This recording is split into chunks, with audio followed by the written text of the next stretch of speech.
Indonesia dilanda krisis moneter pada 1998, negara kita berhutang pada Dana Moneter Internasional atau IMF sebesar 9,1 miliar US dollar atau saat itu setara sekitar 90,1 triliun rupiah. 8 tahun kemudian, tepatnya pada pemerintahan Presiden SBY tahun 2006, Indonesia berhasil melunasi utang tersebut. Namun demikian, menurut Bank Indonesia, sebagai anggota IMF, Indonesia memiliki kewajiban membayar sebesar 2,8 miliar US dollar semacam iuran, di mana dana itu bisa dimanfaatkan untuk memperkuat cadangan devisa suatu negara anggota IMF. Walau tak punya utang lagi terhadap IMF, berdasarkan data Kementerian Keuangan, total utang Indonesia per awal 2015 mencapai 2,7 triliun. Di antaranya, utang pada lembaga multilateral sekitar 300 triliun rupiah, pinjaman dari Bank Dunia 182 triliun rupiah, dan pada Asian Development Bank sebesar 110 triliun rupiah. Siapakah yang akan membayar utang-utang yang pasti berbunga itu? Tentulah kita, terlebih anak cucu kita. Dengan kenyataan ini, masihkah kita berniat memiskinkan negara kita dengan tidak membayar pajak atau melakukan korupsi atau melakukan pencurian aset bumi Indonesia? Jika itu masih terus terjadi, maka bukan tidak mungkin Indonesia akan mengalami tragedi seperti 7 negara paling bangkrut versi on the spot berikut ini.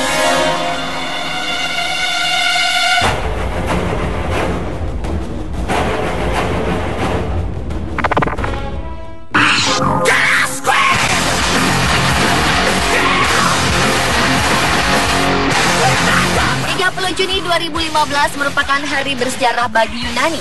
Negara berpenduduk 11 juta jiwa ini sudah memastikan tidak mampu membayar utang senilai 1,54 miliar euro atau sekitar 22 triliun rupiah ke International Monetary Fund atau IMF. Hal ini tentu mengejutkan dunia, mengingat Yunani termasuk negara maju. Dalam keanggotaan Uni Eropa, Yunani sebenarnya memiliki potensi investasi yang menarik bagi para investor. Namun krisis yang melanda Eropa telah menimbulkan ketidakpercayaan para investor terhadap keuangan di Eropa, khususnya Yunani. Akibat sinergi yang dilakukan pemerintah terhadap gaji pegawai, menaikkan pajak, menunda dana pensiun, memangkas anggaran militer demi meningkatkan cadangan devisa, tak pelak kondisi itu membuat rakyat berdemonstrasi dan melakukan mogok massal. Namun ternyata menjadi akar bangkrutnya Yunani adalah korupsi dan suap yang dikenal dengan istilah amplop kecil. Artinya, adanya penyuapan saat mengurus di kantor imigrasi, pasien baru akan dapat menjalani operasi jika ada amplop untuk dokter, lalu izin apapun tidak akan keluar jika pihak berwenang tidak diberi amplop. Penyuapan uang pada para pejabat akan menjamin proses otorisasi, sertifikasi, dan perizinan pembangunan. Di samping itu, korupsi terbesar terjadi di sektor pajak sebesar 30%, yang artinya 30% uang negara bocor ke tangan koruptor. Korupsi telah terjadi di mana-mana, sehingga negara itu sulit memeranginya.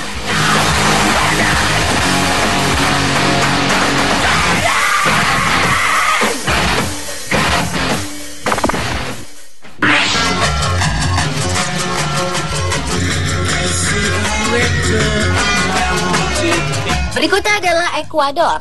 Perekonomian negara eksportir pisang terbesar dunia ini mudah bangkrut karena tercatat mewarisi banyak hutang hasil korupsi sejumlah pemerintahan di masa lalu. Ekonomi Ekuador terus terjerembab dan mengalami krisis akibat dari kebijakan neoliberal yang didorong pemerintah Amerika Serikat.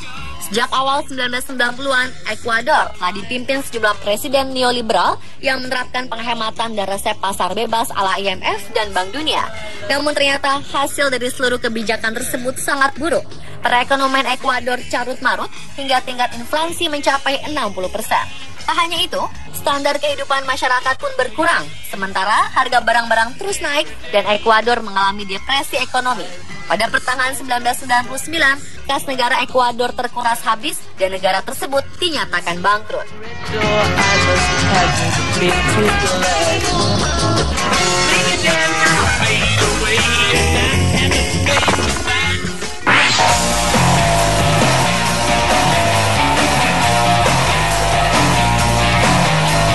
Pada 2008, Zimbabwe, salah satu negara di Afrika, mencatatkan kisah kelam dalam sejarah perekonomiannya.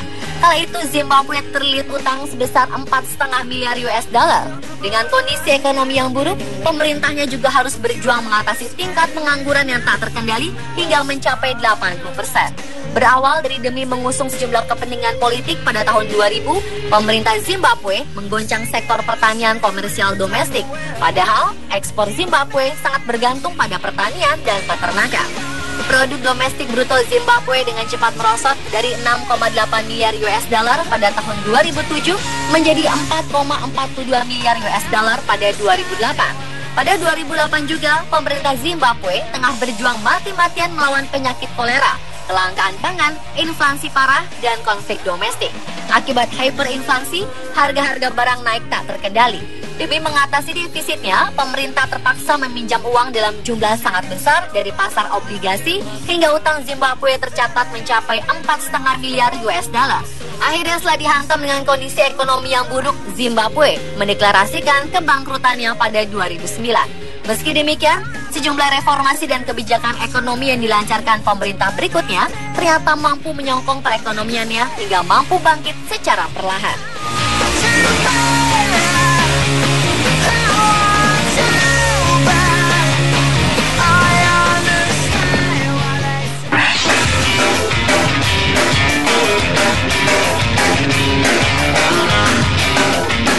Berikutnya adalah kebangkrutan yang dialami negara penghasil bauksit terbesar di dunia, yaitu Jamaika. Peristiwa itu terjadi pada Februari 2010. Pada 4 Februari 2010, Jamaika berhasil mendapat pinjaman dari IMF sebesar 1,27 miliar US dollar untuk periode 3 tahun. Pemerintah negara ini kemudian melakukan belanja anggaran besar selama bertahun-tahun. Tingginya inflasi membuat Jamaika tidak bisa membayar utang-utangnya 5 tahun lalu.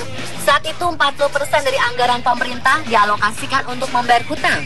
Hingga Juli 2012, rasio utang Jamaika mencapai 139%. Tingginya utang Jamaika selalu disebut-sebut sebagai penyebab lambatnya pertumbuhan ekonomi dan membebani anggaran pemerintah setiap tahunnya.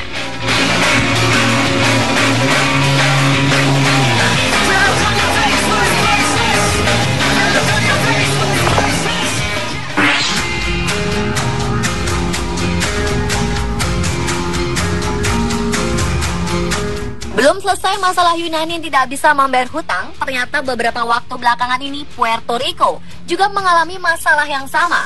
Negara persemakmuran Amerika Serikat ini juga tidak mampu membayar utang obligasinya karena kehabisan uang tunai. Hal itu dikatakan Gubernur Puerto Rico, Alejandro Garcia Padilla, mengenai negaranya yang tidak bisa membayar hutang. Puerto Rico tidak mampu memenuhi syarat untuk restrukturisasi utangnya yang mencapai 73 miliar US dollar atau sekitar 949 triliun rupiah. 2,5 juta orang dari 3,5 juta penduduk tidak memiliki pekerjaan tetap. Harga bahan pokok melambung 50% dan dana pensiun rakyat tak terbayarkan. Sebenarnya, situasi ekonomi yang rumit pernah terjadi tahun 1980-an.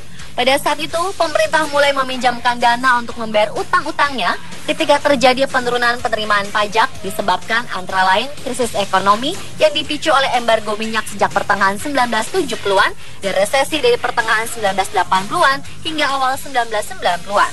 Selama 15 tahun terakhir ini, pemerintah telah beroperasi di bawah defisit yang konstan hingga akhirnya mengalami kebangkrutan.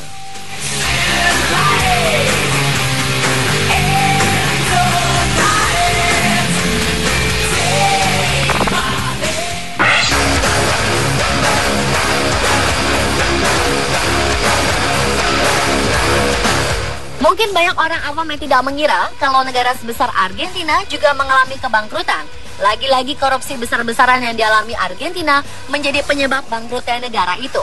Warga Argentina begitu putus asa dan panik, sehingga mereka mulai menarik uang mereka dari perbankan.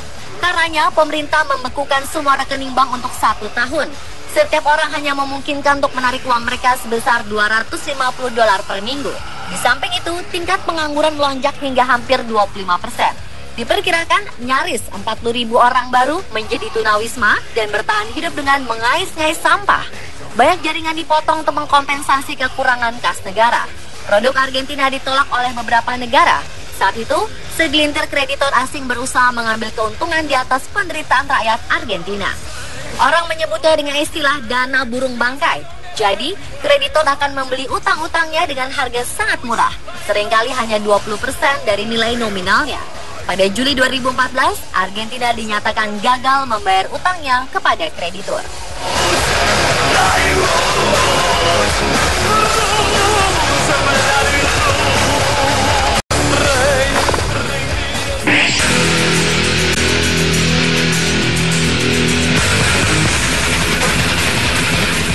Mungkin tidak ada orang yang membayangkan jika Nauru, negara kepulauan kecil yang berjarak 4.000 km dari Sydney, Australia ini, dulunya merupakan negara makmur yang membuat cemburu seluruh dunia.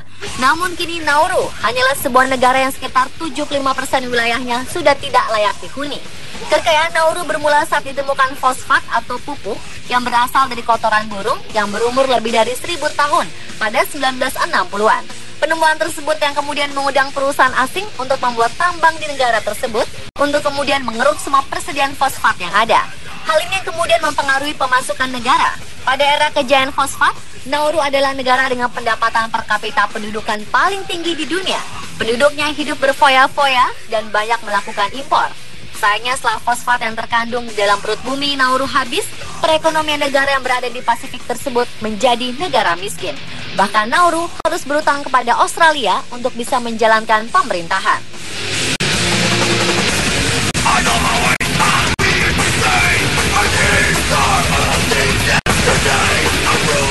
Pemirsa, itulah 7 negara paling bangkrut versi On The Spot. Jika kita tidak ingin Indonesia mengalami hal serupa, mulai sekarang hentikanlah tindakan-tindakan yang merugikan negara demi anak cucu kita.